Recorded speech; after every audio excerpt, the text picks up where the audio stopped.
is yung favorite ko dito na 3S Gift Shop. Ayan. So this is on the first floor ng Farmers Plaza Cubao. Ang malapit sa kanyang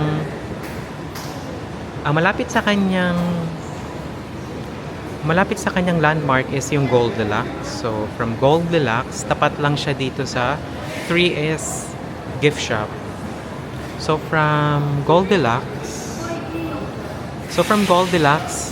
tapat lang siya ng 3S Gift Shop. Yan.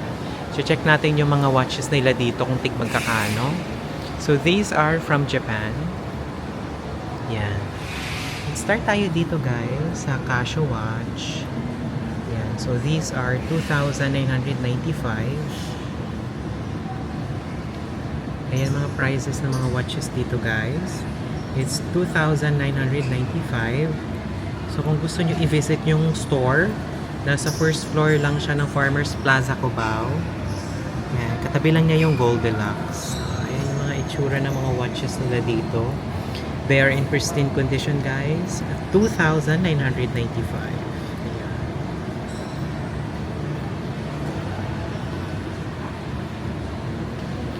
So magaganda yung at madami sila mga variety dito guys. They have Casio watches that is 2,995.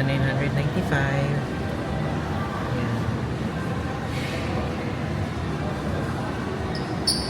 Meron din sila ditong 2,749. Casio watch din siya guys. Yan. Para makita nyo yung mga watches na nandito. Zino-zoom ko siya para makita nyo mismo yung item. So, ang mga watch dito is 2,749 and 2,995. So, yun yung mga watches dito ng Casio Sports.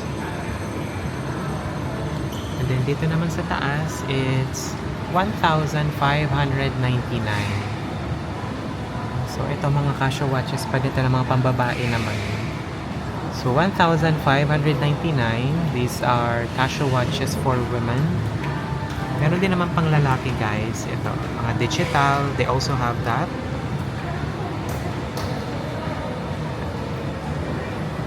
So today is May 1, it's Labor Day, and the reason why I'm doing this vlog is to update you guys sa mga prices ng mga watches nila dito. So yung mga digital watches na nandoon sa likod, yung isa is 1,995.